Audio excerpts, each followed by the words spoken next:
Hello, everyone, and welcome to Season 5 of Goddamn Gamecube. If you like our show, please leave us a rating on Spotify and subscribe on YouTube. Thank you, and enjoy today's episode.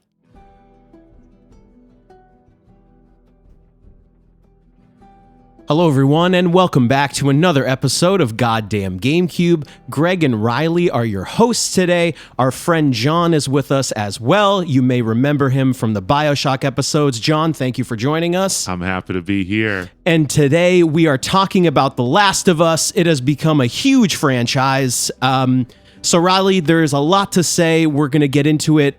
Take it away. Let's do it.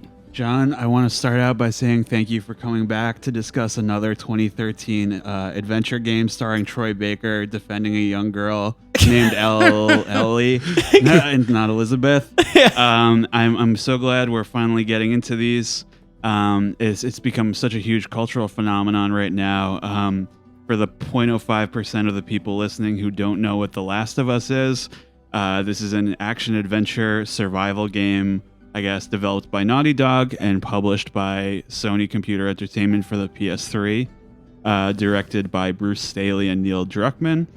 This game takes place in a post-apocalyptic future where humanity has been ravaged by a fungal pandemic inspired by the real-life cordyceps fungus, which primarily affects insects.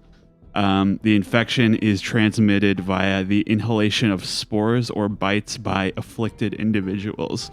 So I wanted to start out here asking you guys, what do you think about zombie fiction, as it were, and how do the infected in this game or these games stack up to the broader pantheon of zombie stuff? Okay, I'll start here. So when it comes to, I feel like zombies and like the pop culture, we're like very saturated with that kind of stuff. Yeah. Even though The Last of Us, we have to kind of go back 10 years to 2013. We're still very saturated with The Walking Dead and all that kind of thing. Yeah. But I will say this, I don't think I've seen zombie fiction where you get infected through something that's airborne, through like a spore or something plant-based, right? Or fungus-based. I've never seen that. Yeah. I could be misremembering this. I think in Dead Rising, there was something similar to how people were infected, but I could be wrong. Okay. But John, you have any input on zombie fiction? Or Do you guys like it, or do you? Yeah. Go ahead, John. I like zombies. I have nothing against zombies. But I agree. There's a lot of zombies in media. It is a little bit oversaturated. Some people really hate all the zombie things. I have no issue with it. But I think this game handles it absolutely brilliantly. The fact that it's based on a real-life fungus, and if you go and watch videos on the cordyceps fungus, it's absolutely terrifying. Oh, yeah. Like, it infects ants. It forces them to move to a certain point in nature where they can infect other things. Yes.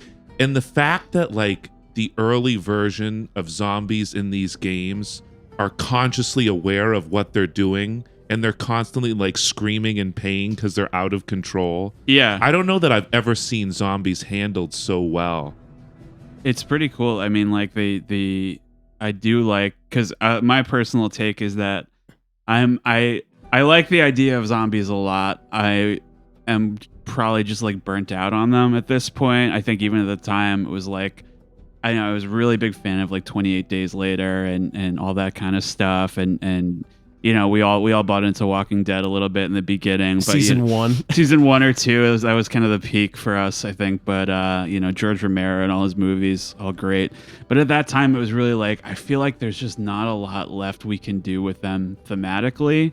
And I think in this game specifically, I think it's like both to the game's benefit as well as its detriment that they are not like omnipresent. Like they're not everywhere. There's like good stretches where you kind of like forget about them. Yep. And it's like, I think by using them sparingly, it does help maintain some suspense when they do show up. It's like, oh yeah, these guys again. Do you know what's something that was kind of unclear to me was like what makes like a cordyceps zombie turn into one of like the bloaters or the more monstrous ones versus you're just an infected human. I think they said something like it's if they've remained a zombie for a long time. Okay, gotcha. You know, is that I watched a correct? video before this podcast, and it seems to be time.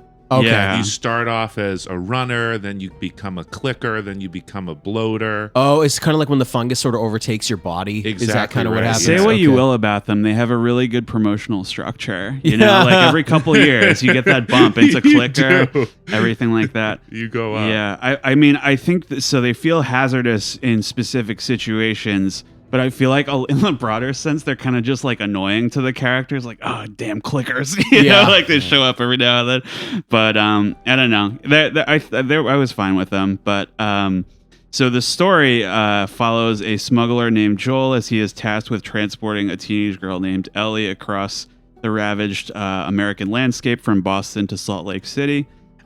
Something I'd like to point out right away is that Ellie is a really successful game companion, in my opinion. Yeah. I think you don't really have to micromanage her health. You just help her out when she's in trouble, which is a lot, you know, it's not very frequent, and she'll do the same for you. I mean, I think she is definitely superior to, you know, Elizabeth from BioShock, as we mentioned, or like Ashley from Resident Evil 4, Yep. at least the original one. But, you know, the comparisons you can draw here are kind of interesting.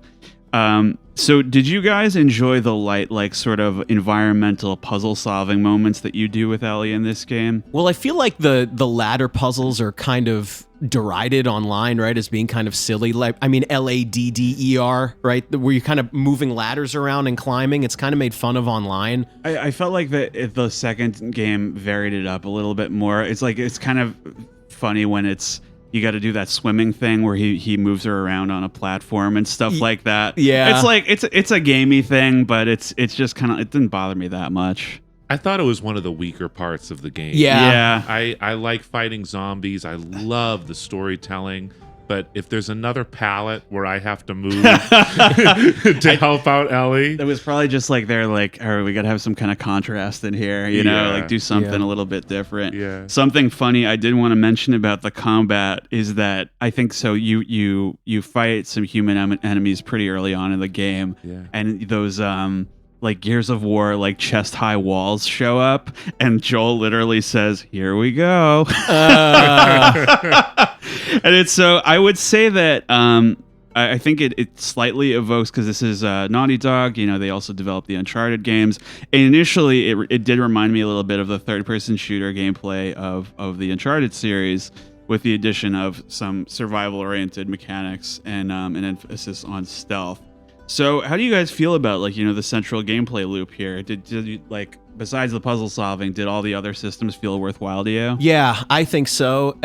In terms of like the basic combat, I thought the combination of stealth and shooting was pretty well put together. Yeah. I kind of like how limited all ammunition is, and how combat, I believe, I could be misquoting this, combat is called in this game kind of improvisational. Yeah. Where, like, you know, I remember because this came out so long ago at this point, I remember when I first played The Last of Us, I was really into finding a brick and hitting people in the face with the brick. the bricks are the best. But not throwing it, but literally going up to Yeah, someone yeah. and hitting them in the face with it. smacking them with a brick. Yeah, and I remember, this is probably a good time to mention this. I don't know if I ever told you guys this. I was actually able to play The Last of Us before it came out. Really? Because when Really? I was a GameStop manager, Sony brought it to our store Oh, because shit. we were one of the top selling stores in the country. So I was actually able to sit with Sony and play through an hour or two of it in 2013, early What 2013. section of the game were you able to play? It was it was when you're with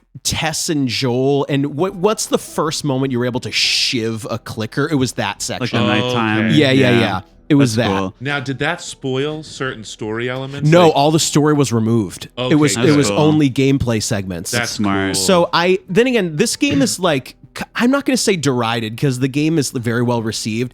Some of the stealth elements people find annoying, or like having to shiv clickers or getting one hit killed by clickers is irritating. To some folks, if it took longer to get back into gameplay, but I feel like it's almost like Rayman, like you're right back in it. The as soon death as you- animations are half a second. Yes. Right. Yep. Which is not the case in a lot of other games. I didn't mention this at all.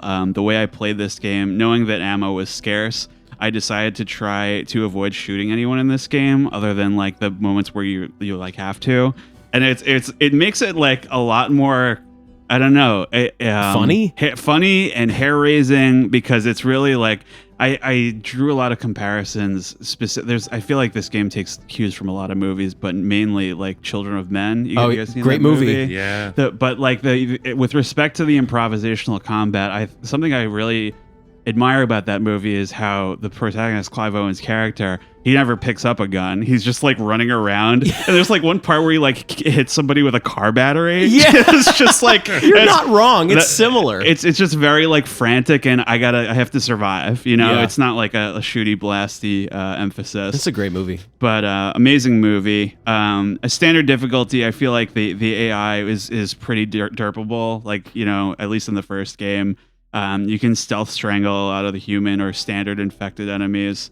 And the clickers, I wanted to say something I really liked about it was that you could only shiv them, because it's like I felt like the resource management was tuned in such a way where I was like, these guys are easy. I'll just shiv all of them. It's like, shit, I don't have enough stuff. Not many shivs. Not that many. I remember like in early sections, I would purposely try to avoid rooms of them by sneaking through and doing nothing. Yeah. And not engaging combat at all. Well, and it also rewards you too. Something I like about this game as well is that the shivs can also be used to open up like storerooms full of supplies. It's like Dead Space. Exactly. Yep. So it's you know, there's multiple uses for the shivs, and it kind of, you know, discourages you from like, oh, I'm the shit. I'm just gonna wipe out all these guys, you know, like. So I like that about it, and the bloaters, I liked a little bit less, but because they felt kind of like there were aspects of this game and some partially the next one that are like, okay, it's like getting into like Left 4 Dead territory where it's like, you know, like the chargers or like all that stuff. Wait, wasn't there literally an enemy in Left 4 Dead that explodes? Isn't that a boomer? The boomer. Yeah, they're very similar. Those big guys. Yeah. But those guys you kind of like save, I guess, your bigger resources like the Molotovs and the pipe bombs for. Mm-hmm. Can I tell you guys a combat thing from this game that blew me away? Yeah. I am not like an expert gamer like the two of you. I play games for story. I gotta say. I don't know. I wouldn't call myself an expert, John, but go ahead. But I mostly play games for story. Yeah. Me too. I couldn't believe in this game how after like an hour I was so good at resource management and like teaches you very well. Pipe bombs and crafting shivs. I couldn't believe how well. I totally agree. I was surprised personally at how well paced that was, especially with respect to teaching you things and showing you all the different systems. And the way it's mapped out on the controller, it was so. Most games handle that so poorly, and it all felt very intuitive to me. Very intuitive, yeah. I would say that I think all the craftable items had their uses in gameplay. I only felt that some of like the upgrade trees in this one were worthwhile. Like the first thing I did, I upgraded his ears, the listening mode. I almost forgot you could do that. Yeah, not when I was playing it, but like it's been 10 years. It's very. I mean, yeah, it's ridiculous. It's gamey. It's like Batman stuff, but it's. I think it's supposed to represent, you know, kind of the way that certain games use a small light around your character to represent touch. Yeah, this is kind of like an extrapolate. Oh, he's really honing in here. Yeah. You know, it's just making it visual. Decreasing sway, I thought, was really helpful too. Yeah, because there were so many times where like, I thought I had that shot, and it gets a little better. So I only really crafted health kits and upgrades outside of battle. So I didn't really like use like the speed, like craft them faster or whatever. I didn't really use those. I think that's true. Like I feel like I only did like combat crafting during like one or two boss battles where it's almost like you had to. Remember the boss battle in the gym? You remember that? The first bloater. Yeah, first. Yeah. Yes. I think I did a little bit of like improvisational building or like speed crafting in the middle of combat, but besides that, not really. Right. I mean, and you know, the way I played this game, I naturally had less use for the weapon upgrade system than many people would have.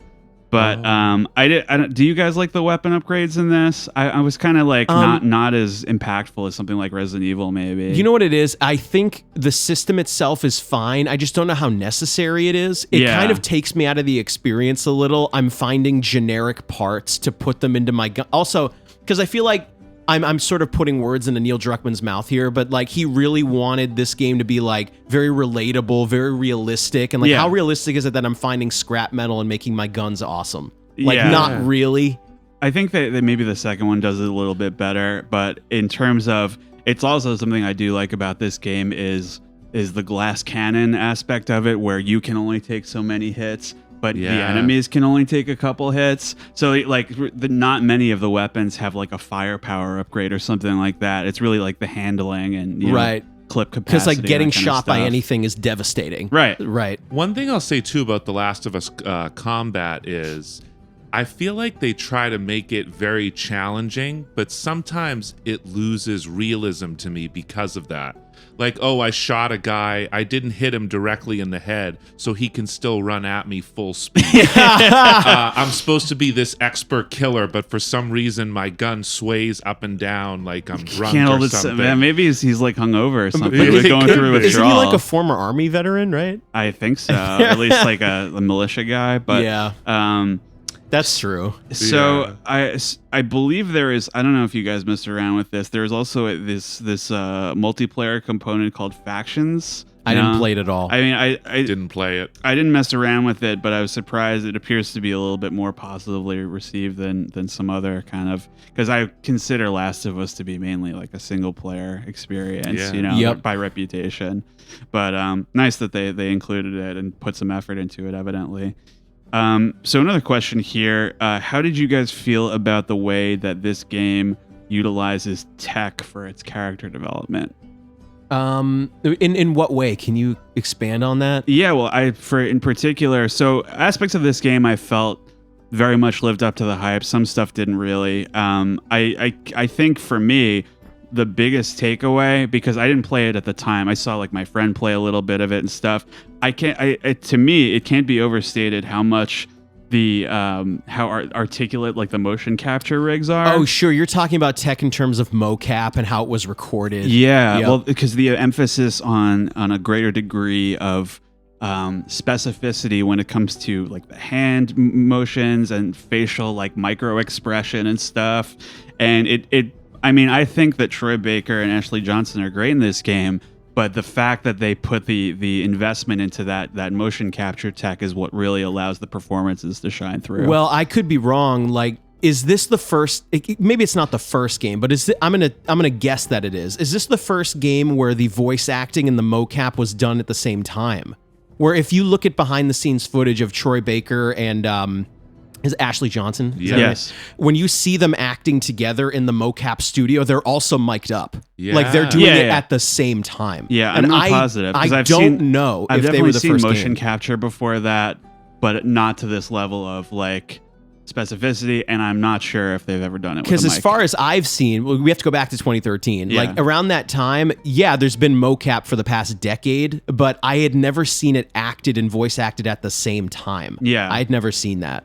That's where it gets into, because I feel like we've seen our fair share of games where it's just like the performances are really like they couldn't really tell what they were Supposed to be. doing, you know, maybe recording at different times, different booths, and I feel like having them, you know, together acting off each other was a big part of why it's successful. Well, John, you must have a take on this. Oh my god, the emotional beats in this game hit so hard. Yeah. And I think you're right, Riley. I think the mocap has a lot to do with it.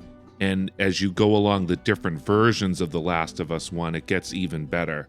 Like the PS3 version's great, but Right. then there's the remaster and the PS4 That's and the the one I PS5 played, remaster, which is what I've picked up and played recently. And Oh, really? oh my god, the details on their faces and just it's remarkable. Yeah, Yeah. that's true. I think also the direction of the performances and the way the dialogue is paced, also quite tasteful. A lot of well utilized kind of dynamics, and like not every, you know, there's different levels of not everybody's shouting all the time, not everybody's whispering all the time. There's a lot of, you know, kind of ebb and flow to the emotion, or, you know, inducing situations where you're wondering a little bit about how the characters are exactly feeling rather than them just saying it out loud. I think in general, their interactions were a little more tasteful and mature than I was expecting. One such example is like in the beginning, Joel tells his daughter to scooch over on the couch, and then like very like they don't draw attention to this at all. Absentmindedly later, when he's you're riding around on the horse with Ellie, and he gets back on the horse, he goes scooch like the exact same way, and I'm like, oh, that's Wow. cute. That's a really nice. I didn't little even. thing.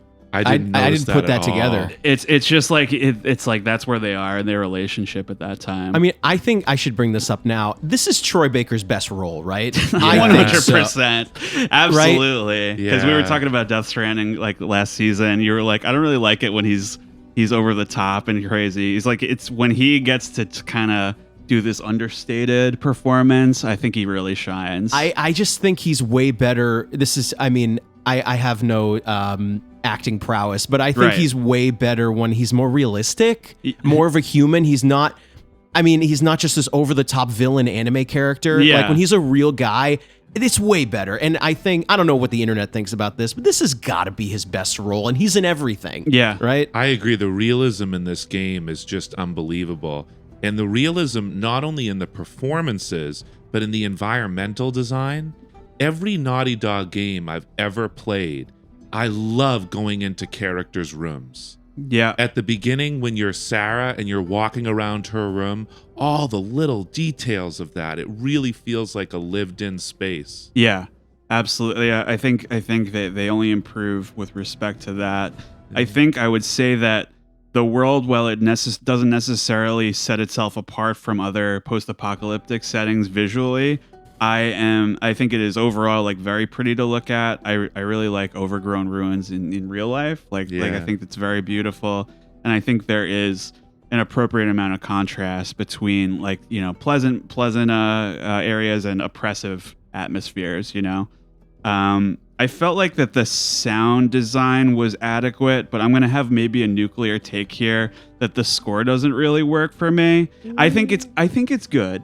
I'm not saying it's bad. I think it's tonally appropriate, but in terms of, you know, okay, so when I was listening to it, I'm like, this reminds me of like Brokeback Mountain, and that's who did it. The guy who scored that movie, guy. it's the same guy. And I think it's great. I think all the performances are really nice, but in terms of what I look for in like a sweeping adventure narrative is like little leitmotifs and stuff like that, and kind of more sweeping. Those are absent in this. You don't really get like Joel's theme or Ellie's theme or anything like that. Can I say something funny? Yeah. In the second one, it's like the Joel's theme is like "Take on Me" by Aha, right? Which, It's like, which I'm sorry, I really hate that song. wow, that's honestly that is the most nuclear take. I think. I hate it. I think the music video is really cool. I mean, It's very, very, very ahead of its time, but I don't like that kind of music. I'm sorry. all right, let's move on. I feel like maybe the internet can finally come after you for once and not me.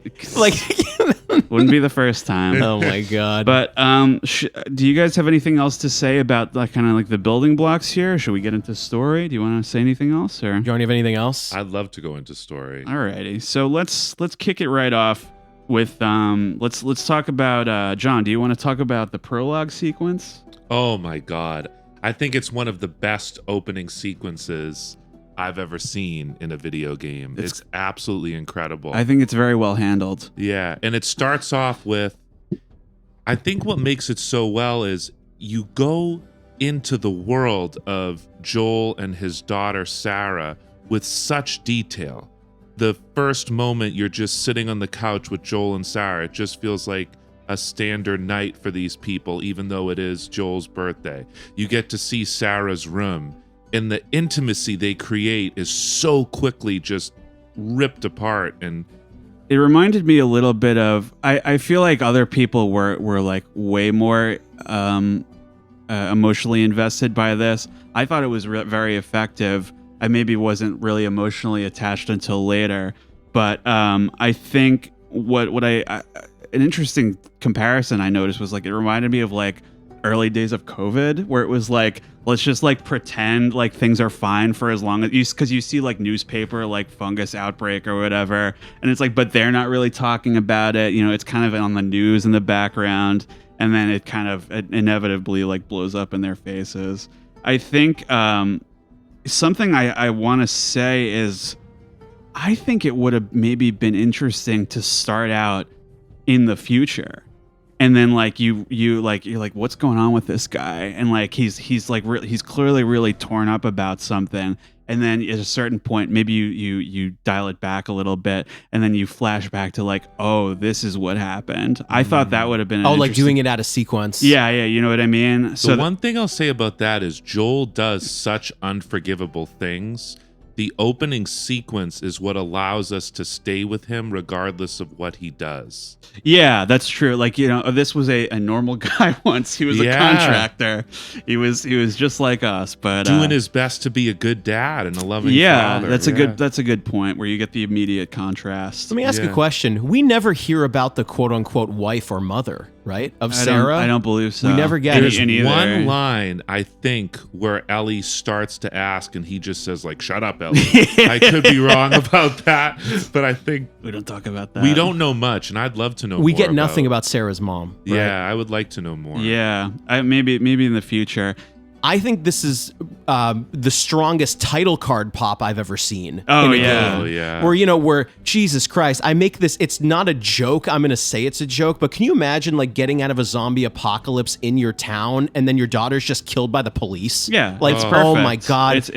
It's exactly, it communicates all the themes within the span of like 15 minutes. Like, it's who's going to be the real asshole in this post-apocalypse, I don't even know if I've ever talked about this on mic, but like there are a few games in my memory where I think I call it the title card. When do you get the name of the game on the screen? Yep. Yeah. The Resident Evil 4 Village part is one of the best ones. And also like, Jesus Christ, like you see Sarah like die in the arms of Joel and then it says The Last of Us. Yeah. I'm like, fuck me. Like I remember I played that and I said, dude, Jesus Christ, like we're in for a game here. It's a big mic drop. Yeah. For sure. But And I just want to, Riley, I love the point that you made. I had a drama teacher tell me in acting school, a good play on page 1 should thematically hit everything the story is going to hit. Yes. And boy, you're right. That opening sequence, what the government, what the police does to Joel, the intimacy, the moments of intimacy we're going to see throughout the entire game. Yeah. The horrific nature of these zombies, it really does hit everything in like 10 minutes. It's really like it's less about what's happening and more about how we would respond to it, how quickly things go bad, and like the unnecessary cruelty and all that stuff. And have you ever seen like the behind the scenes of Troy Baker doing this, like the Sarah scene in the beginning? Oh Yes, my I God. have. Where like, and I've heard him talk about it a lot, where like Neil, made him do many, many takes of this. Yeah. And at some point, I remember Troy Baker talking about, he thought they had the take in the bag. Like they've done it a bunch of times. And Neil's like, I need you to get in there and do it again. And they had some contentious argument about this. Like, this is the most like horrible thing I've ever done, like in acting where, I want to say this too, before I continue on that. The reason why the opening prologue is so effective, there's never any like child endangerment or the killing of children in games. You never see it. It's true. It's almost like an unwritten rule. You don't see it. Where, oh my God, there's like... This was maybe probably the first time. I think you've seen it more since Or then, it's like alluded to. You never see it happen on camera. Right. It never happens. And so anyway, long story short here, I remember, Troy Baker talking about, Neil and him were arguing about this. No, you need to do more takes. We need to get this done again. And it ended up being that the last take or, this arduous take was the one that's in the game. Yeah. And can I build off that for a second? What you're talking about there has a lot to deal with realism, because I saw that interview too, and what Troy Baker did in that moment was he had so much emotion, and he thought, oh, I'm showing so much emotion, that must mean I'm giving a good performance. And I think what Neil Druckmann said is, don't forget about your daughter. How would a parent really react in that situation? And if you watch that performance, before he really breaks down, he's doing everything he can to reassure his daughter, to stay calm, to make sure things are okay. Very realistic. Yeah, absolutely. So the Boston segment, right? The Boston segment. Let's the go. Boston segment, home turf here. I think it does a good job of kind of portraying, what Joel has become and like what his day to day is like. And he's working with this woman Tess to do some smuggling. Something I appreciate about it is that this adventure is like totally uninterrupted. Like Joel and Tess like go looking for their stolen gun shipment, And like, it's not like they go back and forth or anything like that. It's like, you never go home. Like, it's just like you get caught in this whirlwind of events, and it's just, you got to just keep walking. The game is completely linear. Yes. Yep. And they just keep walking until it's over. And it was something else I liked is that opening where there's all the like paramilitary, like police and stuff. If you get too close to one of the guys, he'll like shove you and goes, "Don't try that again." And I tried it again and he shot me. I'm like, yeah, that's what I wanted. Yeah, that's like it's some consequences. It's like an Easter egg game over. If you try to antagonize the police, they will shoot you and kill you like for a game over. immediately. Wow. Yeah. Yep. So in this segment, this black market thief sells a shipment of guns they were responsible for to the Fireflies, which is a rebel faction that is opposed to the ongoing martial law. And their leader, Marlene, promises to return the cash to them with interest if they help deliver this young girl, Ellie, to the Firefly base at the State House in Boston. Of course, things go to shit. Tess gets infected and dies, and Ellie is revealed to be immune. And after some hesitance or resistance, Joel agrees to fulfill this quest to help Ellie reach the remaining Fireflies. So, what did you guys think about this setup? How did this quest setup work for you?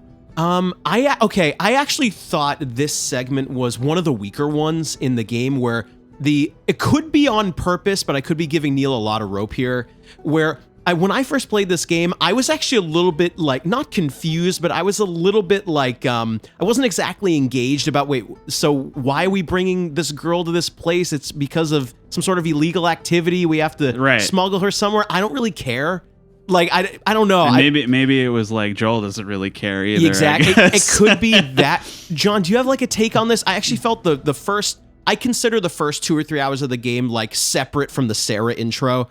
The first 2 or 3 hours of this game in Boston are kind of my head scratcher a little bit. Really? I feel like they stumble out of the gate here. I don't know what you think, John. I agree with you 100%. I think the Boston section is so drab. Yeah. It's pretty slow. This man is so depressed.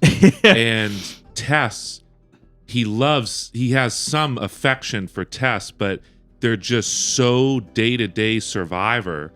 And I know that's the truth of the story. This guy is just getting through the days and really isn't alive, has no passion for life, has no love in his heart anymore.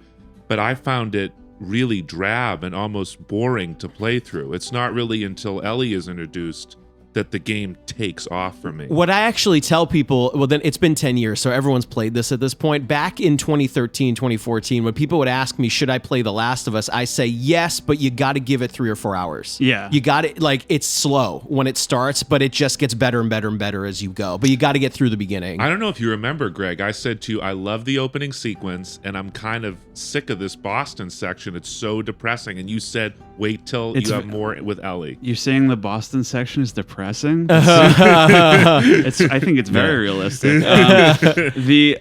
Okay, so I think for the most part, it was kind of, it was just like, yeah, okay, I'll do this. You know, you can see what you build up to the irony here. You have Can I make one more funny Boston comment before we move on? Yeah. This game takes place in 2003, right? No. The 20 years later, what year is it? It's different from the show. Okay. So the apocalypse happened in 2013. Oh, okay. So it would be 2033. Fine. I'll make one joke. Like, if it took place in 2003, that means the Red Sox never broke the curse. It's still, it's still ongoing. No wonder they're so fucking depressed. Oh my God. Yeah, so keep going. I think that there was only one kind of stumbling moment where I thought for the most part this was tonally well handled, where Joel is actually pretty quiet during the first chunk, and the idea about caring about something or a task outside of his comfort zone is what gets him talking again. And there was a lot of resistance, or the classic refusal of the call at first. But, at a certain point, he's killed like 30 of the Combine guys, like the federal police. So it's really like there's no going back at this point. I think what becomes clear as it goes on is that this is what is going to give his life purpose again. And there's only one kind of weird moment where Tess says something like, "Come on, Joel," like, and she like gestures to him and herself, like, "There's enough here that you care about this, right?" I'm like, that's a little inelegant, you know. Like we talk at length about how good the Dark Souls 1 setup is with Oscar. Yeah, it's like, oh, this guy saved my ass. I feel indebted to him. It's like I would have preferred something a little bit more beneath the surface for a game like this anyway. I feel like they're just telling you have to care about this, you know, right? Yeah, right? You get it, right? You get it, right? But no, I mean, I like the way, actually, I did want to mention that her death is portrayed in the game. It's very like, you just hear gunfire from a distance, and you just later you're walking on the upper floor of that building, you just see her body like in a pool of blood, and it's just very like inglamorous. It's very just like, oh my god, like this person was nothing to them, you know, and everything to us. But I would say, so you get into this one, you get into the we take a trip to Lincoln, Massachusetts, another local haunt here. Yeah, I was very surprised to see that street sign. Actually, John, very close to our hometown. Right? Very close, very close. Every time I was like, I used to work over here. What the fuck? Yeah. But so we take a trip there to visit Joel's old friend Bill. We'll get deeper into this later. I think some of the tropier elements of this game are what take me out of it every now and then. Yes. Because I feel like we've seen like Soul Survivor in a town full of traps before, notably in Half-Life and Walking Dead. But I did appreciate that Bill is another character who communicates his feelings without, like, you know, genuinely speaking them. There's a lot of just kind of like, you know, well, fuck you anyway, you know, like just very, he's clearly like very more complicated, but he's very brusque on the surface. As far as like the execution of this, I felt like maybe if there was like a little bit more of a twist here, it would have resonated with me a little bit more. Well, I think we're going to talk about it later, but this is one of the moments where the show was perhaps a little bit more effective than the game. Big time. I feel like this is actually one of the weaker parts of the game too, where they totally ripped off Half-Life, where there is crazy Father Grigori. There is crazy guy in town who has set up lots of traps to kill zombies, and he's weird. Yeah, it's ripped from from Half-Life. Walking Dead episode came out around the same time with Morgan. Yeah, we've seen this already. Yeah, so it's elements like that in these games that just take me out of it a little bit. What do you guys think about this? Like, because they mess with this in the show as well, like the Pittsburgh chapter. What do you guys think about that? Is this the part where it's this part of the game is also kind of derided, where like you're in this hotel and you fall all the way through and have to get the key card? Is that this part? That's this. Yeah. This is more of like the, hey man, you know how to play the game, right? You ready to play the game? Right. Yeah. They're kicking off the training wheels a little bit. Yeah, sure. I think story not the strongest, but there is a lot of kind of a little bit more freedom here with that.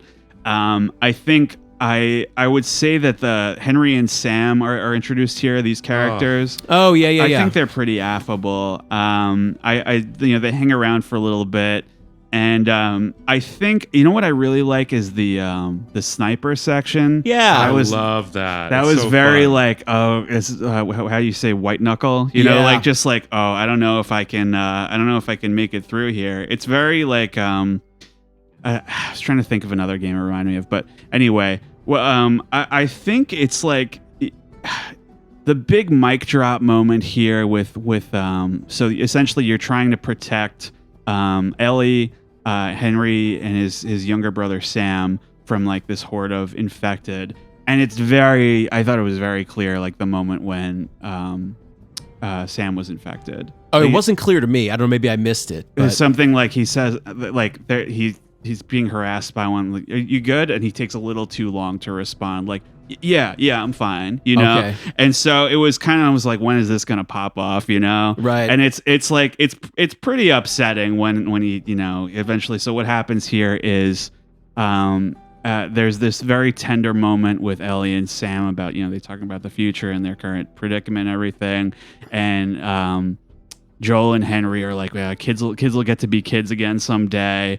And then like the next morning, Sam turns into an infected, and Henry winds up shooting him and then shooting himself. And it's really just like, man, this is just like, dude, so depressing. This was actually one of the key moments in the game for me where I said, Man, this is one of the most upsetting games like I've ever played. This is one of these games where it just gets worse and worse, right? like, God, man. Like, I think I describe this to one of my friends as like, when you think it's at its most upsetting, just keep playing it because it just gets more and more depressing. And it's really like, it's like I said, it's not that surprising, and it's like you kind of develop the callus a little bit over the game, but it's I think the acting is really what sells it, and it's the whole thing about how Joel is going to shoot him at first, and then Henry's like, don't you dare, and and like it's well, Ellie's wrestling with this thing. Can we can we get this on the road? Yeah. And so this is kind of weird where I think it's I'm not arguing for this game to be longer, but I think it's interesting that they skip over like you're in Pennsylvania and the next time you check in you're in Wyoming. So big, a lot has happened off screen. They skip over Middle America. I mean, they're the flyover states. No offense.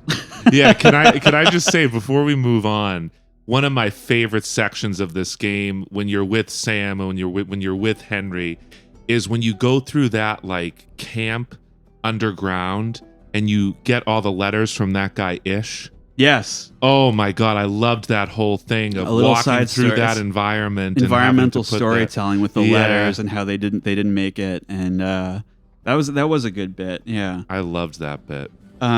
So I actually like the next chunk of the game a lot. There's a decent chapter here where you catch up with Joel's brother Tommy. He previously appears in the intro. Yeah. And his wife Maria here. And they pretty much at this point they just point you in the right direction. And there's some back and forth about like, oh, Tommy will get you to the Fireflies, and she's like, I don't want this guy. I want I trust you, And so ultimately, it's very fitting that this is the point where it's like kind of like the middle where Joel is like, fuck it, fine, I'll take you. Like he just finally accepts it, like that they have a bond, and it's the right move.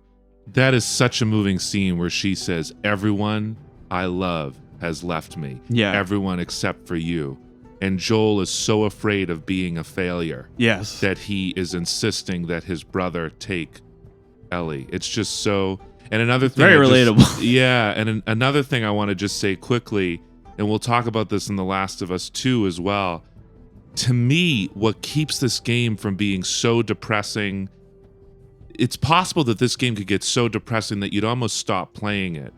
But Ellie, to me, is the real key of this game. When she steps outside for the first time and goes, oh my God, I've never seen the sky before. Yep. And, right. Yeah. And like you get other little moments like that. I won't get too sentimental here, but there are other moments where she's like, she says things, wow, I've never seen a real video game. Yeah. I've never seen a mall. Right. I've never seen a piano in real life. Like, I think she says that in the hotel, or like, I've never actually seen one. That's my favorite part of The Last of Us, watching this girl full of wonder force this man to reopen his heart and to care again. Wait, before we move on to more serious business, is this the point in the game where she finds an adult magazine and asks Joel what it is? Yeah. She's just trolling him. Yeah, she's trolling him, right? It's very funny. Yeah, she goes, why are these pages all sticky? And he's like, give me that. It's Simpsons fabulous. That's as they're leaving. What's the guy with all the traps? Bill? Yeah. Yeah, that's as they're leaving Bill. It's Bill's magazine. Because they in the game, it's not as clear cut, but it's kind of suggested that he had a male partner, and it's kind of an undersung plot there. Yeah. But so I appreciated the tone going into this moment where they're trying to find the Fireflies at the university in eastern Colorado, and it's like the whole time you're wandering around on the horse, and the vibe is off. Like there's something like, all right, something terrible is gonna happen here. Yeah. It's very how do you say it? What's the word? Ominous, imposing, like something like it's too quiet a little bit. And, you're wandering around looking for them, and you get a little clue, and you start to hear voices, and there are some raiders or something starting to invade the hospital. I mean, the university. And what happens is during a struggle, Joel is impaled on a piece of rebar. Yeah. And it really like... if I didn't know any better, I was like, man, that's a pretty serious injury. You know, like I feel like it's a very effective, like, oh shit. Because you know what? It's something funny I'm gonna say is that I saw the trailers and a lot of the pre-release for this game, and I was like, if that guy makes it out of this game, it's a fucking miracle. Like I was like, this guy is like doomed. This guy's rough. So what happens is Ellie really has to get him back on the horse and everything and escape from these raiders or whatever, the bandits. And something I thought was great was this was really the highlight of the game for me was it felt very literary almost, or like a classic American novel, how it, number one, it skips ahead to the winter and you're playing as Ellie and they don't tell you what happened to Joel at first. And it was like, I feel like I've read books where it's like, well, tell me, come on. Like, and it really sucks you in. Like, where is he? What's going on with him? And of course, so there's this chapter where you have to play as Ellie. What did you guys think about this? Oh my god, I love the switch to Ellie. And again, you talk about title card sequences, Greg. When it switches to winter, and you've got that rabbit, and it stares at the camera and then just gets impaled. Oh my god, I thought that was a wicked streamer effective. who like starts crying when she sees it. They're already like very heightened at that moment. It was funny. I think narrative wise, tonally, great switch to Ellie. You don't know what happens to Joel. Yeah. This might be this is not a nuclear take on purpose. This is actually my least favorite section to play. Really? Is playing as Ellie. Not my favorite. I found this actually mostly irritating. Interesting. But why did you find it irritating? I mean, for switching to the bow, we'll talk a little bit. It's going to come in a few minutes where the boss battle is not my favorite. I find it irritating. Interesting. The giant stealth sequence. This favorite. was like the last part that really hit me, I think, was just because I appreciate she feels a lot more vulnerable than Joel, especially when she's by herself. Yeah. She's a lot more nimble, which I liked. A little bit kind of similar to like God of War, where you play as his son. A little bit.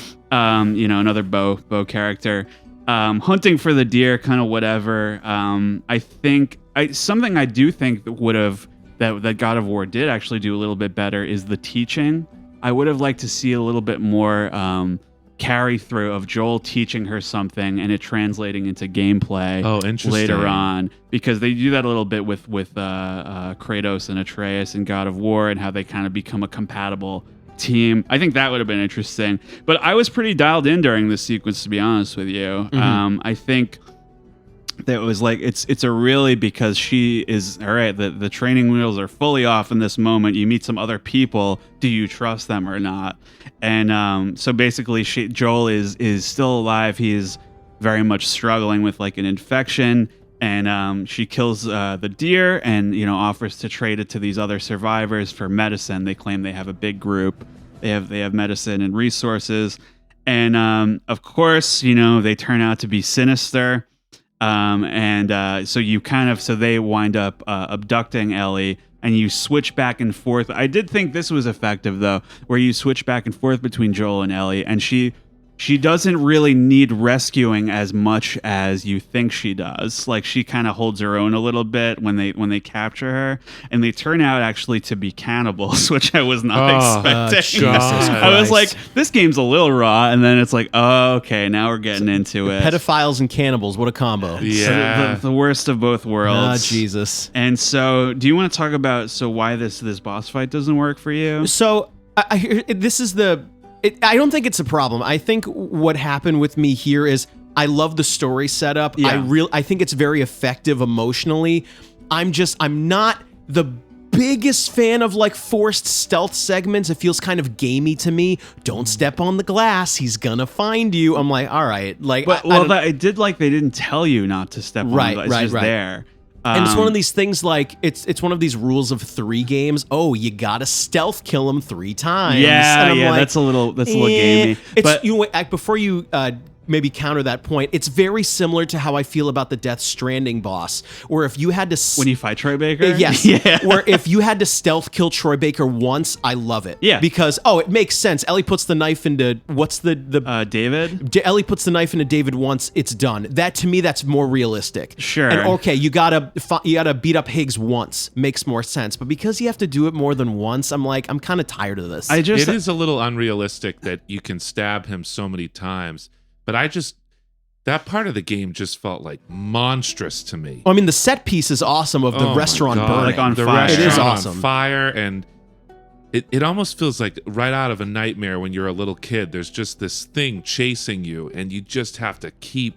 And he was like such a horrible prick that I was like, I hate this guy enough to have a boss fight with him. You know, where it was like, so I was maybe a little bit more into it than you, but I agree with your complaint.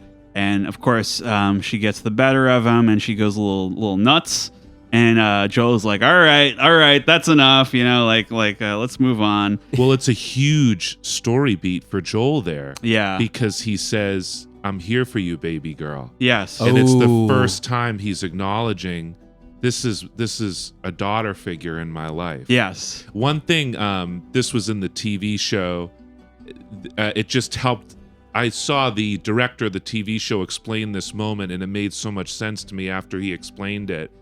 In that moment, Ellie doesn't need to be rescued physically. She needs to be rescued emotionally. Yeah. She's been through so much trauma fighting David, and Joel comes in and just holds her and says, "Baby girl, I've got you. I'm here for you." It's very like it's okay. This isn't, you know, he's maybe a little bit worried that she's going to become like a monstrous like killer like he has become, you know, and kind of that's that moment for sure. Showing like the compassion, you know, and that there is love in the world. I'm gonna say there's a little bit of dark humor in there. Like, okay, he's dead. You got him. Like, that's true. Okay. Good job, Ellie. You got him. Yeah.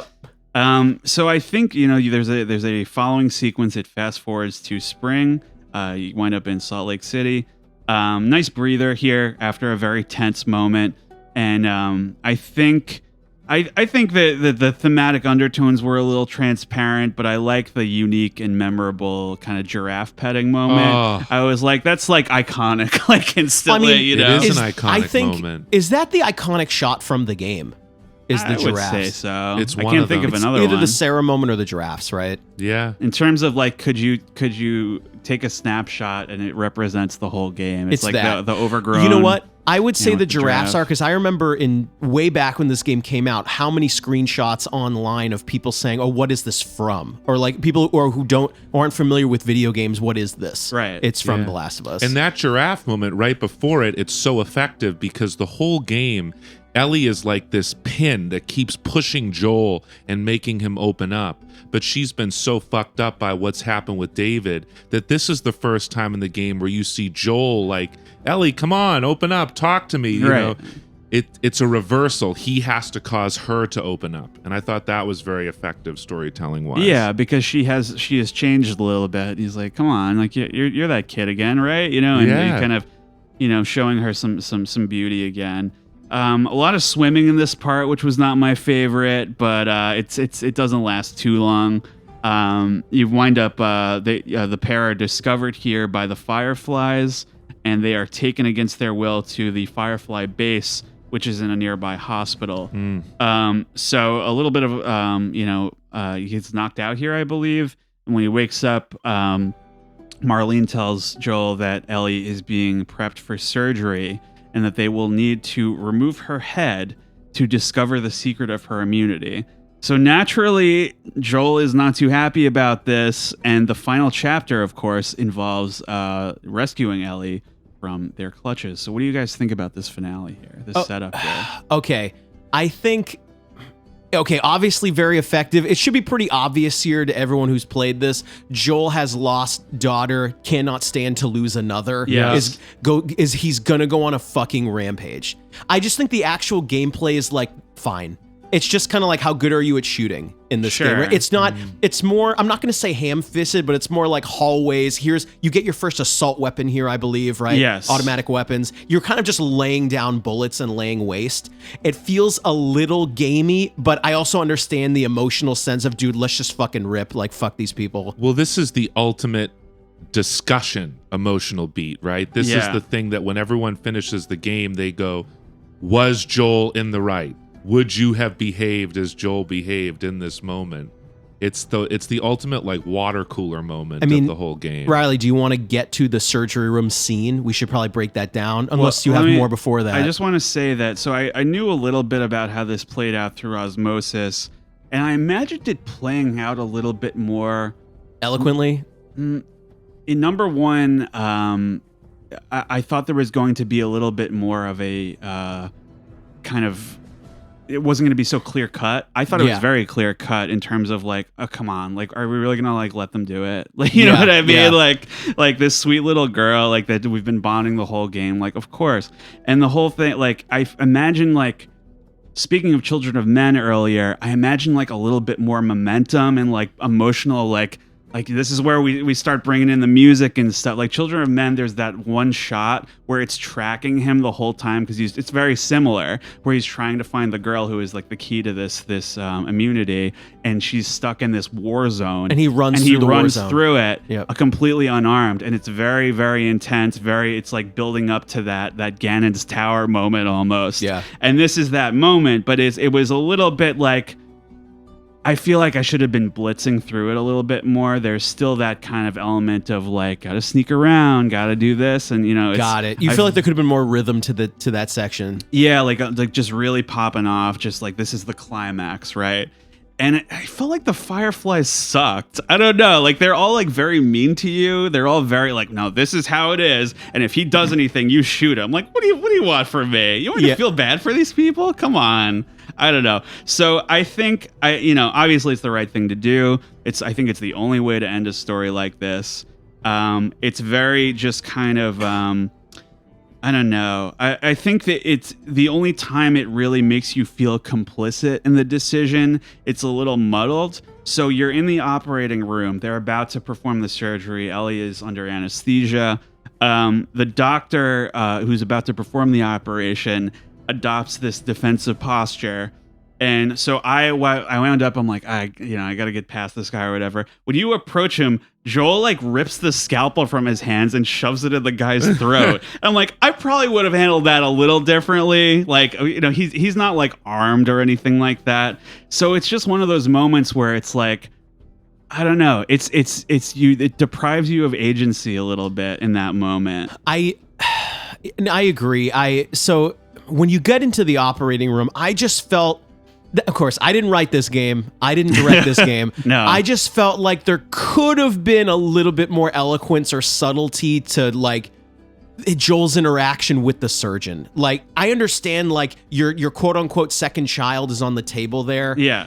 But like, are you just going to go on a rampage and kill these medical professionals? I guess that's what we're doing. Yeah. I'm like, you can't, listen, you've got the guy at gunpoint. Like it's checkmate here. Like shot him in the knee. I mean, I'm saying I mean, dude, you're going to kill all these people in the next 5 seconds. You couldn't have any conversation with him or at all. It's kind of like, nope, approach him dead. I thought there could be a little more here. I think though, in the game, Joel is described as such an effective killer. Yeah. And I think in order for him to kill, there's a headspace that he has to go into. He can't see other people as humane. They're just obstacles that need to be taken down, that need to be destroyed. And Joel has been in pain over the grief of his daughter for years and years and years. And he's finally opened up his heart again. And he's just blinded by rage. I can't fail again. I can't lose once more. I've got to do everything I can. It's very clearly, the whole thing is in the moment, when he lost his daughter, it was very, that officer or soldier was, putting humanity, like putting the whole, the many, in mind versus the one, and now it's the opposite. Where I think, John, you're 100% right.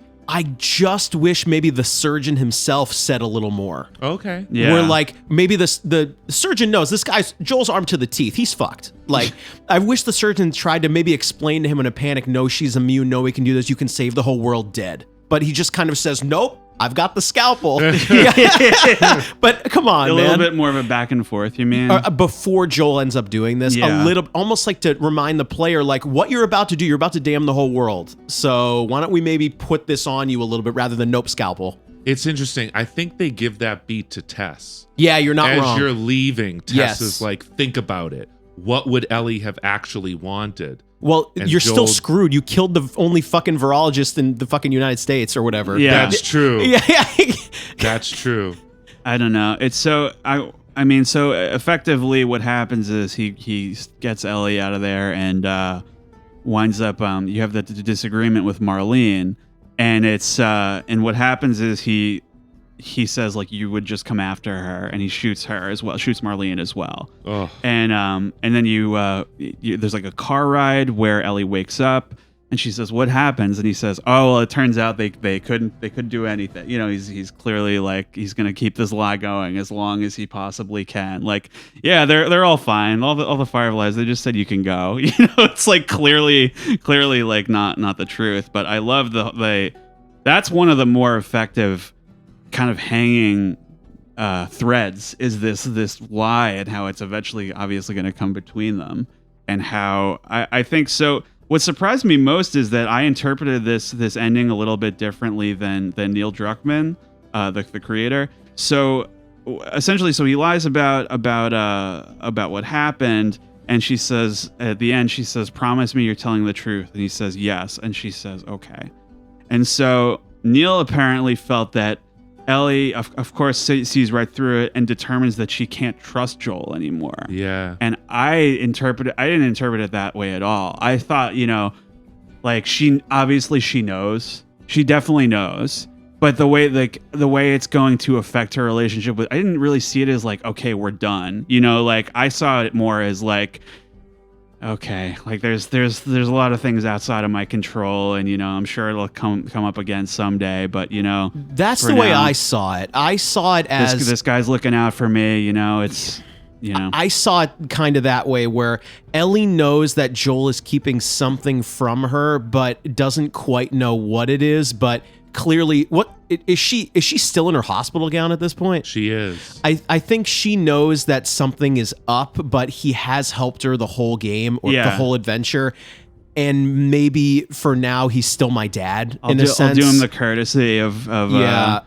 I don't know. But yeah, that's how I took it anyway. John, did you have anything on Well, this? I think we have to also really get inside Ellie's head at this moment. We've been talking so much about Joel.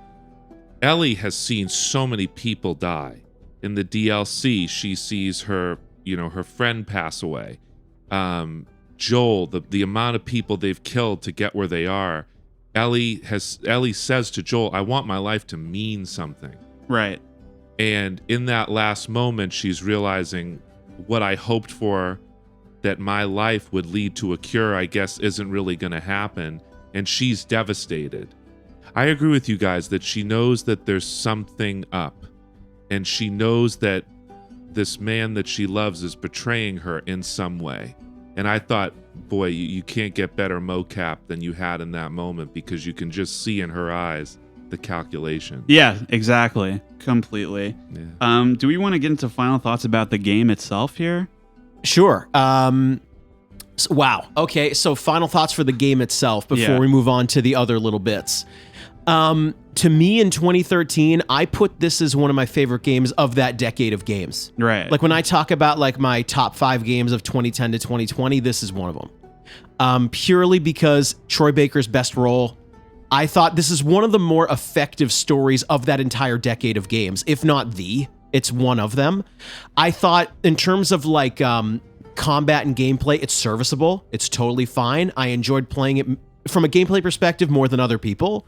But I think what they did really well, and how do I put this? I feel like there's kind of some ego versus ego here of like Troy Baker is in every game. Neil Druckmann thinks he's really good at telling stories. And then there's people who really try to knock them down Right. about I don't think Troy Baker is very good, or I don't like Uncharted, or Neil Druckmann's full of shit, like he's up his own ass. Right. But I think, everybody gets that, though. right? You know what I mean? But I feel like, but there's a lot of debate about that. Yeah. I think in this game in particular, the work that Neil Druckmann and Troy Baker and also the other actors and actresses as well was very effective. And Bruce Staley is the other creator of this Yes. game. He's not present in the second one. So I thought it was very effective, and purely from an emotional standpoint, it's one of my favorite games of that decade.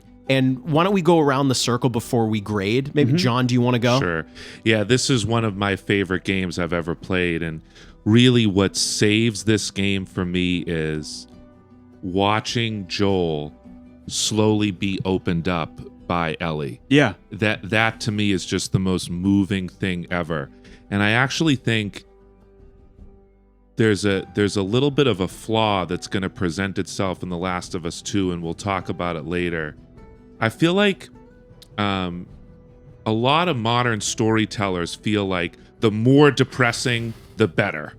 and there's times where this game gets so depressing it's almost hard to watch. But what really saves The Last of Us 1 for me is watching a father slowly have to reopen his heart. And that to me is just so moving and so beautiful. Tiny little bit of optimism. Yeah, just a tiny little bit of bit. hope. Just a little bit. I think so. Obviously this game is very talked about. A lot of, I would agree. Because really, in terms of, there's just not a lot of competition for a AAA game in the last decade. That I think the highest praise I'm going to give this game is that it doesn't shit the bed like so many do. Yeah. I think it's really, so I've talked about, I think that like, in terms of hype, I don't know how well it lives up to how everybody talk about it. For me, I mentioned several spots where there's room for improvement maybe, but I think it's a solidly executed story and experience. And the performances in mocap in particular I mentioned, it kind of sets a new standard for the production value of a character-based story in games. So do we want to just do grades really quick on this one? Go ahead. Around the room, I'm going A-, John. Yeah, I'm going 9 out of 10 A-. It's not a perfect game, but boy, do I love it. Very nice. You know what? I'm gonna go B+ on this one. Okay. I think it's great. I think it's maybe a little too slow for some folks, but for me, I think I appreciated the measured approach. So can we get into very quickly Left Behind? Sure. So this is a DLC story. It's an add-on for the game, and it's one of those things where it's one of those I can't believe it's not in the game kind of moments. Yes. So it's a situation where you find out basically about Ellie's backstory and sort of her doomed relationship with her ex-girlfriend Riley. No relation. Riley has joined the Fireflies as a cadet. And wants to spend her last evening having some fun with Ellie in this abandoned mall. I thought all this stuff was really well acted and very emotionally engaging. And the inevitable fate of this Riley character hanging like a dark cloud over the whole thing, because it's like, this is before Last of Us. It's not going to work out.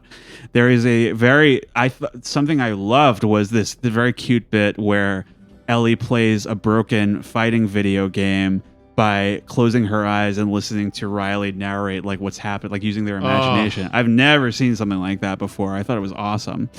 I think so. It obviously, they get caught by infected and they both get bit.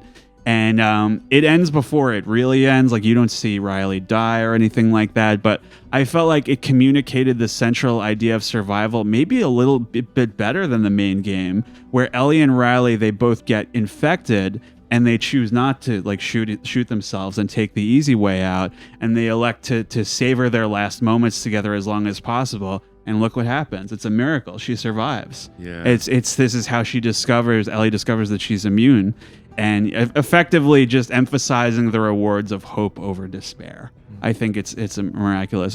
What I didn't really like was there's a framing story kind of where it flashes back to the present, and it's sort of showing how when Joel is injured in those winter chapters, and Ellie is like looking for medical supplies in an old mall, and it's like that's the connecting thread, and it feels like very tacked on, because it's like I feel like people would have been dissatisfied if there was no like survival or action gameplay, if it was all just kind of bumming around with her girlfriend in the mall or whatever. I think maybe just an example of the limitation there, because I feel like they definitely had that in mind, right? Do you think the show did this right, where Left Behind should have been right there in the game, the winter section? I think it should have been. I was gonna bring up also there's the part 1 remake that you were just playing. Yeah. They didn't lace it in, right? It's just kind of a separate thing. It's not interlaced into the game. It's still a It's DLC still a pack. separate DLC, I believe. I think that's an opportunity to put it in the game. I agree. Right? Yeah. Because I think it would have been a great moment to this. Now you're going to play as Ellie, and you're also going to learn more about Ellie, like about her backstory. Can I and just say stuff. something that Naughty Dog does that blows me away are these little slice of life just bumming around moments. And there's so many of them in the mall. They're incredible. When they go on the carousel together, when Ellie is imagining the video game inside of her head, when they go into the Halloween shop and they put on the masks and they dance around. Yeah, I almost like those moments better than any of the action. I agree. Yeah. So with respect to the part 1, because you played it, right? Did you finish the part 1 remake? The PS5 remake, Yeah. I did not finish it, but Okay. I've gotten most of the way through it. So basically, from what I understand, so there's updated like textures, lighting, character models, movement, animation, all that stuff. Some level design changes, upgrades to the AI, and some more accessibility, all that kind of stuff. So did you feel like it was a noticeable improvement? The graphics are unbelievable. Yeah, I mean, it looks yeah. like a PS5. It's the best looking version of The Last of Us there Right. is. If you've played The Last of Us, should you drop $80 on it? Probably not. But if you've never played it, it's the best It's version the way of to the do game. it. Yeah, that's what I figured. Because I played the PS4 version. I felt like elements, obviously carrying over from PS3 felt a little dated to me. But it felt like very... I think probably just because it's Last of Us season out there, everyone's talking about it. They felt like they had to get it out like right now. Yeah. I feel like it's the right marketing move. Yeah. I feel like if there was a little bit more space, like, say the distance between Resident Evil 4 and the Resident Evil 4 remake, that would have been maybe a little bit more appreciable in terms of like the differences and stuff. Yeah. But again, I haven't played it myself. So apparently there's a PC port that has a lot of issues, but hopefully they can get that under control as well. Did you guys want to talk about the series a little bit? The HBO show. Yes. Yeah, let's touch on it at least a little. Yep. Yeah. So, does somebody else want to start? Sure. Well, we all know this, where video game adaptations are notoriously very bad. Yeah. The bar is incredibly low, and I'm not being mean about this. I'm right. You're For right. example, like Okay. how many failed video game adaptations are there? Resident Evil, Monster Hunter, Mortal Kombat. Warcraft. Like pick one. Assassin's Prince of Creed. Persia. Jesus Christ.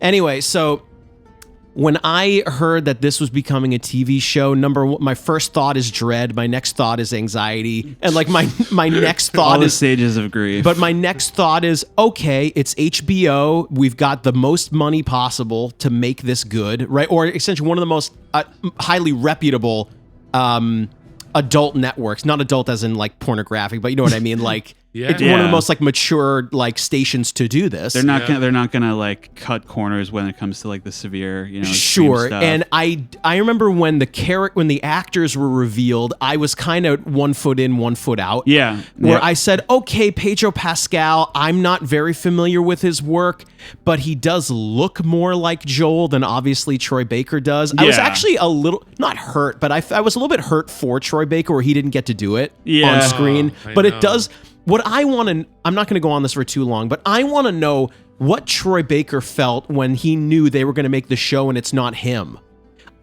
He has said that he was all in on like Pedro Pascal's going to do it, like he's good for the role, but I'm like, man, you wanted to do it, right? Of course. Right? But I think it shows. I mean, so he does appear in the show later as one of like the cannibal guys. Yeah, and Yes, you know what? he And Troy does. Baker, John, I don't want to skip too far ahead, but I thought Troy Baker was just fine on screen. Yeah. I don't know if you had any like 10 seconds on him specifically on screen. I thought he was just fine. I mean, they don't give his character like a ton to do, Right. Yeah.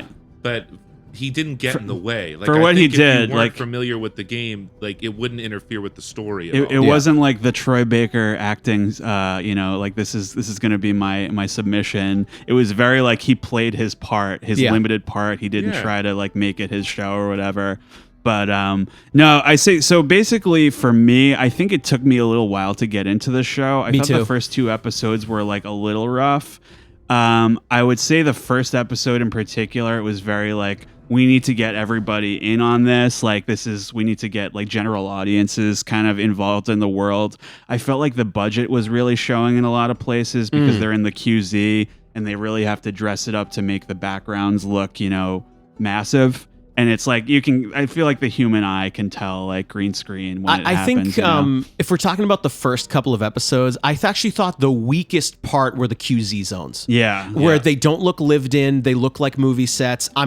They almost Nick has a word for this. He didn't make it up, but he made me familiar with a word called urban fantasy, and it's become my least favorite genre of thing. Yeah. Where like it looks like real life, but like there's some sort of either magic or otherworldly thing happening in real life. Yeah. These movie sets reminded me of that, and I did not like it. Yeah. I felt kind of out. When they were in the QZ zones, I was out. I was like, I don't like what it looks like. It looks fake to me. It felt like, I mean, obviously this is part of it, but there was not a lot of photographic choice where it comes to kind of like letting the camera sit still for a second, especially in the first 2 episodes where it's like I think Neil Druckmann actually directed the second episode and he had some good ideas. They were just like not quite, I don't think because he's a newcomer to the medium, they were not quite like, there's a shot of like a frog on a piano, which was kind of cool. And there's a shot where Joel and Tess are looking at Ellie and they are kind of sitting in the shadows and she's under this beam of light. I'm like, man, if you had like arranged this a little bit better, it would have been fucking bonkers. It would have been awesome. But I don't know. It's maybe a budgetary thing. And maybe I don't know. Well, John, I'll kick it to you in a second, but it seems like you and I are very into the prologue of The Last of Us. I thought the show did it just fine. Like the Sarah bit in the intro. I actually I'm not sure. I'm kind of 1 foot in, 1 foot out about how they changed the zombie logic and the spore logic. I'm not a fan. Or like where they're all kind of like, now the zombies all interact via almost like an interconnected mother fungus. I'm kind of out on it, but I kind of like the danger of if you step on something, they all know. Yeah.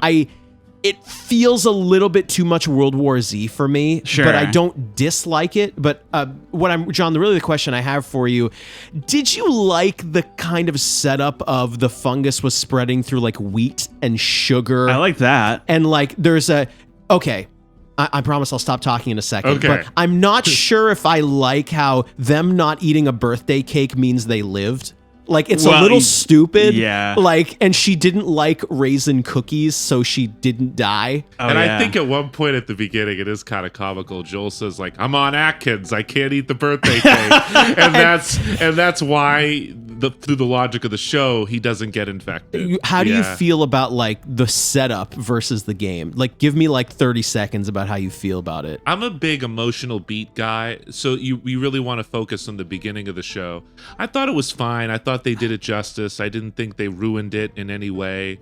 They wanted to get rid of the element of like airborne spores causing the infection, and that's why they did all the stuff with like the underground network of these like fungal roots that people can touch. I thought it was fine. It didn't bother me too much. There was one, I thought this was cool. Oh, actually, I should bring up one thing. Yeah. My mom actually watched the show with me all the way through. Right. Wow. My mom knows nothing about video games. She doesn't like them. She makes fun of them. And she did sit through the whole thing. There's the first episode, there was a moment that I thought was cool that she thought was gross. Do you remember when Sarah encounters the old woman as a zombie? The fungus is coming out of her mouth. Yeah. I thought that was really cool, and my mom said, is that the guy's scalp? Is that hair? Like, what is that? I'm like, I thought It does that was look a little like I thought that that. was pretty cool. What about the scene where Tess realizes she's gonna die? And she unveils the Oh, so the gross. and infection. she stays behind in Boston, and the zombie goes up and like makes out with her, and like puts Greg is like spore. face palming right now. It was so gross. I mean, and so was that good. awesome or bad or both? I thought it was so gross and like specific and cool. I mean, and- I think it was a good vision. I'm not necessarily sure if it fit the moment. I think I talked positively about how she dies in the game and how like very little fanfare. It's just like this was a fully like 3-dimensional person, and now That's a they're great just point. gone. You know, and it was very a little bit more Hollywoody, but the zombie kiss was definitely, it was memorable. I'll say that. You know what it is? I think what was very effective was the zombie kind of stops and looks at her. Yes. And kind of, and it's almost Recognizes, like like, this, oh, that this she's is a per- yeah. that she's infected, and I'm not going to go bite her and kill her. I'm going to infect her further. That was kind of interesting. Yeah. Where at that moment, I don't know how to describe this in a zombie movie where the zombie notices you. That's kind of interesting. Yeah. Yeah. And like what I try to think about is like how funny that moment must have been for the actor and actress, like because they know, like I want to know how many takes they did or how much laughing there was, because that was Probably really a lot. weird. It was a weird moment. I just want to say the show to me gets the most important thing right, and I really love the show. The relationship between Joel and Ellie is brilliant. I think when Ellie pulls out the book of puns, and there's that episode where she finally is able to make Joel chuckle at night. Yeah. I thought that was so sweet. It's a great, because I had reservations about. I really don't give a shit that they don't look exactly like they do in the game. Yeah. I thought what the casting was generally great. I think the acting was generally great. I wasn't so big on Marlene and Tess compared to everybody else. Me either. But I think with respect to basically my concern was that HBO kind of keeps it in the family. Like, all right, so we need a father figure. Pedro Pascal, he was in Game of Thrones. Everybody loves him on The Mandalorian, where he's taking Yeah. care of Baby Yoda. And who's a little girl actor we have? Get the little girl from Game of Thrones, Yeah. you know? So it was like, do I think they were maybe like the best choices ever? No. But I think they grew on me. it and, turned out like, better than I thought it would. yeah, exactly. And I think they definitely have that father-daughter chemistry that you're looking for. Can we talk for just a moment about what they do with Bill? That Just a episode- moment. I was I actually- could go for like an Oh, hour. okay, yeah, go for as long as you I was want. actually Oh, just man. about to say, like, why don't we get to the middle chunk of the show, which is Bill, and then, I mean, that's probably the best episode, right? Because Or I was whatever? like, I don't know if I'm into this show. Like the first couple episodes, like it's Or hit and fine. miss. It's Yep. fine, whatever, you know. But then you get to that episode, and everything I have been looking for is there. Oh. Like the extrapolation on this character who is maybe a little underwritten in the game, and all these beautiful camera choices. A lot of just kind of, so effectively, what they do in the show is that they show Bill and his partner is Frank, Yeah. right? I think so. And so Bill is you see it like in the beginning of, I wish they had actually done more of this. You see his life like right as the lockdown happened. Yep. And he is like kind of like a prepper. Yeah, nut. doomsday prepper. So he is fine. He's left in his basement when everybody else is like shepherded off to be like shot on the side of the road. Yeah. He's like, see you later. And like he's really like doing fine in Lincoln. And he's really kind of, you can tell like it's like, all right, well, I am kind of getting a little lonely, and he is kind of like barricaded off the entire town. Yeah. And eventually this guy just like wanders in, and I thought it was great that the way he doesn't really trust him at first. He's like, all right, like going through all the procedures, like, you can stay for a couple minutes, but then you're on your way. Yeah. And of course they like very organically wind up falling for each other. It's a Yes. really, really beautiful, because it's like I was like, I don't really give a shit about the zombies. Just show me the people, like how Yeah. they're reacting to it. And like this was such a great showcase of that. And kind of like how their life unfolds over the next 20 years. All this like trying to like spruce up the town and make it their home and Yeah. everything, and all the challenges they face over it. And I was actually surprised by the direction it took, because Bill is not alive by the time Joel and Ellie get there. Yes. So you find out, they get to his house and they find a note that says, like, please don't go in the bedroom. And it was revealed that Frank was dealing with this degenerative disease. Yeah. And there's like, well, we can't, were you going to have the door-to-door MRI salesman help us out? Yeah, Like, exactly. so it's really kind of, so he's living in pain. Like he says, I want to be put out of my misery. And of course, Bill, portrayed amazingly by Nick Offerman from Parks and Rec. Yes. Which I didn't. That's a great instance of casting kind of against type, where he's like sort of a tough guy, but he has like a sweet side in this show. Yes. And it's so wonderfully done that they decide to kind of go out together and take a bunch of sleeping pills or whatever. And it's like, it's so tasteful compared to what I was expecting. It's crazy. Now, I could be wrong here. I believe in the game, there's only one note that would suggest like Bill and Frank are a couple. There's like you one. find Frank's body like hanging in a garage or something. Yeah. He's like, oh, he just, okay. Like he's really clearly torn up inside about it, but he's not saying anything. Sure. And Joel is like, I'm sorry about your friend there. Yeah. And you do find a note, and it is moving. Frank basically says, I don't want to just spend my whole life like protecting myself and sheltering in place. I want to go out there. I want to try to make something of the meet world. other people. Yeah. Yeah, that's I- in the game. I liked how, and then you kind of see how they became friends with Joel and Tess, and how that became the friends that they made. Yeah. That episode is really just like, I need to know more about what that director is doing, because it was like such a, to me, like head and shoulders above like anything else. And I did kind of like how, like in the modern day of the show, both Frank and Bill are deceased. Yes. Right. Yeah. Where, that was interesting. Where I was like, how are they going to do this trap sequence? They're not. They're not. Yeah. And that's It's what I liked interesting. about it, is like stuff that would have been tropey or done before, they avoided. Yeah. There's so many lines of writing in that episode that just blow me away, that avoid sentimentality but are just so real and so moving. Like when Frank says to Bill, I've had a lot of shitty days with you, but I've had more good days with you than I've had with anyone else. Yeah. And so I'm so glad to be going out with you. Like, Yeah. what a move. So many shows there'd be, oh, you're the meaning of my life. You've changed everything. And just what a simple, true, beautiful line. I've had more good days with you than anybody else, and so I want to go out with you. It showcases like the beauty and the optimism like a little bit more than, yeah, there's a lot of shitty times, but there's still going to be reasons to keep on going, you know? And there's good days. And that note that is left at the end of the episode, to me, is so deeply moving, that Ellie reads to Joel, that there are certain people whose task in life is to be protectors. yeah. And so you go out there, Joel, and you protect the people that you love, because that's who both of us are. It says like protect Tess, and she like stumbles before she says it. Yes. She just died.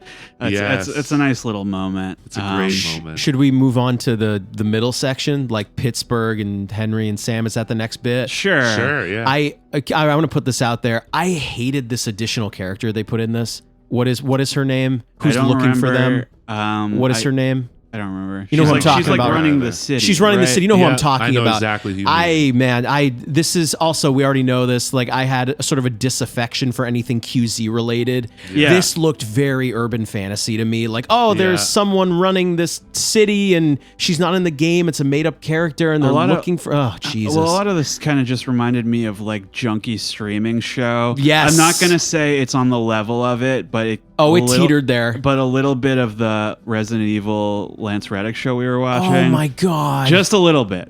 But this, so my only real, because I think I mentioned earlier, the Pittsburgh chapter is not very story heavy at all until you meet Henry and Sam. Yeah. So they change it to Kansas City in this version. And essentially, so they're dealing with this woman who is going kind of power crazy, I guess. Yeah. And like her vibe was like, I'm in two minds about this. Her vibe was very much like someone who works at my doctor's office. Yeah. and I think there is something inherently interesting about seeing someone like that transformed by a post-apocalypse into a completely different person. Yeah. But I didn't really buy that she was this ruthless. I didn't like- buy it. I don't know. But and like the whole like the way it unfolded with sinkhole and all that stuff. I gotta and say this too. That was probably my least favorite moment of the show. Was the World War Z, like the bloater thousands moment. of zombies coming out of the hole. Oh, while Pedro's sniping away. That was my least favorite scene. I was like, this was fine in the game. I don't know well, what let me lay this out there. The reason why I think the game is so effective is that the zombies are, I'm not going to say minimal, but there is not a fuckload of combat in the game. Yeah, it's there, but combat with infected is to some degree restrained. In this scene of the show, fucking assault weapons, thousands of zombies. It's a fucking pump fest. Like, I'm out. I don't like it. The big moment was like that her lieutenant, this lady's lieutenant, like gets his head ripped off by a bloater. I'm like, this is schlock. We're full in schlock Yeah, this is territory. schlock mode. 100% schlock mode. But yeah, so that was probably the lowest point. But I think the rest was like fine. Well, right? I'll say this. Like, I thought they did change the scene with Sam and Ellie a little.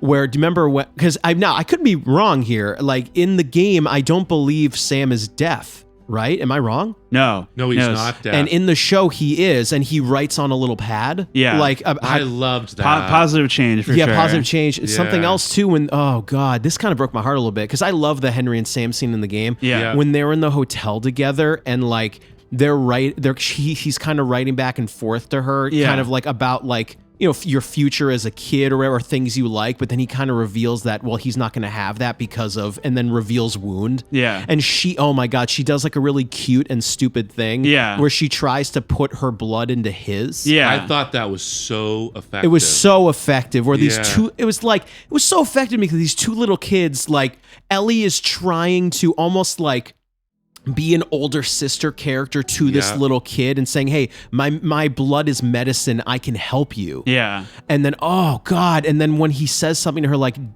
please help me stay awake. Like, Yes. that And I don't know if you crushed caught, me. There's a detail where Ellie wakes up and he has his back to her. Yes. And he's just sort of sitting there not doing anything. And Ellie taps him on the shoulder. And the reason why he's not doing anything is even as a zombie, he's still deaf. And he can't hear So her. it's not until Ellie reveals herself that the zombie attacks. Like, Oh, that's interesting. Yeah.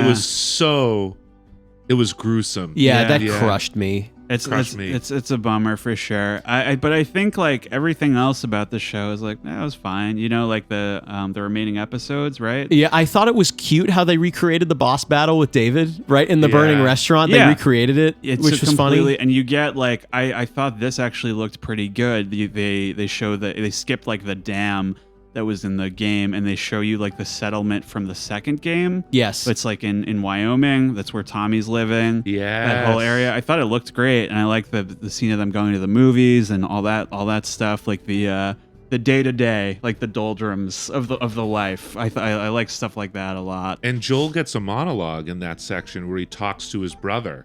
Yes. And you get a lot more character from Joel where he reveals, look, I've been a failure. I'm not going to be a failure again. You've got to take this girl. Yes. Yeah, absolutely. So there's I thought that was really well handled. And the last 3 episodes are almost shot for shot what the game is. Yeah, they're very similar. And I think for better or worse, it's fine. I think I definitely didn't like Left Behind in the show as much as the game. Oh. There were a little like what I mentioned about what I thought was so touching about that, where she's playing the arcade game. They just play an arcade game in the show. Like there's none of that imagination thing. I'm like, you're just missing those little notes. But I mean, it's like you said, it's very shot for shot. You know, it's no surprises really if you've played the game. I'm sure it worked out fine if you were a newcomer. You know what's interesting? Well, I purposely made it a point to talk to several people in my life who are not gamers, because they all watched the show. Yeah. And what I was so happy with was they understood the ending and didn't play the game. Yeah. They understood like the deceit of like Joel essentially lying. Yeah, and, the subterfuge. I'm so glad that came through to non-gaming audiences. It wasn't just Joel rampaged and now they're gone. Yeah. Like I was very worried that like, how do I say, this is a weird this is probably more of a Greg problem than anything. It's probably more of a personal problem. Because I like The Last of Us, I really wanted the show to be successful so other people like it, and they think that I'm right for liking it. Okay. You know what I mean? That's fair. Because if it wasn't, it was like, this is what you like? Exactly. You know, like that kind of Wait, thing. people thought this game was good. Yeah. Like the show was stupid. Yeah. Like I'm so glad the ending was effective. I'll say this too. And then again, I'm wrong anyway, but I kind of like how the show was structured as almost like a limited series where the first game is the first season and you're done. Yeah. It's very cut and dry that this is it. I'll even say this, like I'm rarely an advocate for something being longer.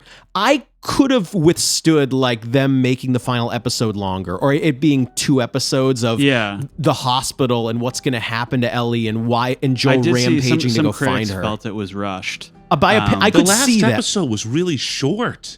I could have exactly. I thought it was fine. Mm-hmm. I feel like there could have been more here. Yeah. I think so. I agree. I have 2 last thoughts about the show, and I think I'm getting ready for final thoughts. Yeah. Number 1, there was some comment one of the creators made about how they removed spores because they felt that gas masks were not cinematic. I disagree very vehemently 100%. there, because I've had this thought before about how scary it is, like even like going like to like Darth Vader or something, like that weird breathing, respirating in and out, and like how it kind of dehumanizes you a little bit, especially with the guy in the I think it's in the show too, the guy that shoots Joel's daughter is wearing a gas mask, and he's already kind of dehumanized a little bit. And I think that was maybe something I was missing, is that because I've had that thought before of how cool it is.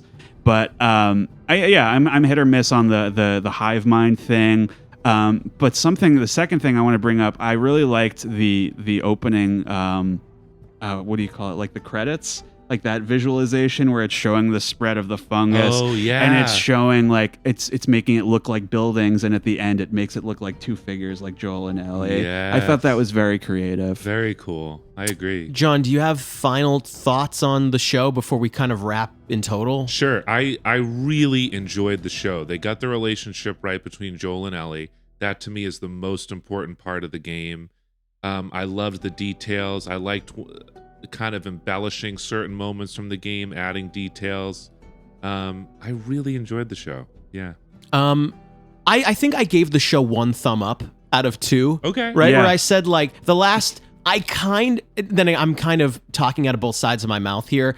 It's almost like it's one of these things where, Greg, you didn't direct it, so you don't get to choose. Yeah. But it's one of these things where some of the stuff they expanded on, big thumb up, Bill. Yeah. Some of the stuff they expanded on, big thumb down. I think her name is, I don't remember. I think it's Elaine. I don't remember. In Kansas. Yeah. Her running the Yeah, show. I'm that's a like, good point. thumbs down. But like, Greg, you don't get to choose. I Like, will, you know what I mean? I will say you are correct, Greg, that you said this to me off mic. Like relative to other video game adaptations, it's pretty serviceable. It's pretty passable. Yeah, it's the best video game adaptation of anything. Probably. Probably. Do we have any final thoughts on The Last of Us at all before we hit stop here, Riley, or should we wrap? I think just that this first game in particular, there's clearly a lot of goodwill that I hope they don't take for granted as they're expanding it a lot more. I think the show is going to maybe take an even like a little bit more of a different direction than just adapting the second game. I can see them taking it I'm very exasperated where we finally just got shot of The Walking Dead. Like that show finally just ended, and I'm like, don't milk it too far. You know what I mean? Like make these stories purposeful and impactful. Right. You know. Okay. Thank you, guys. This was a very fruitful discussion. I appreciate all the details, and we will be back with The Last of Us 2 next time. Yeah. And thank you, guys, and we'll see you next time on Goddamn Gamecube.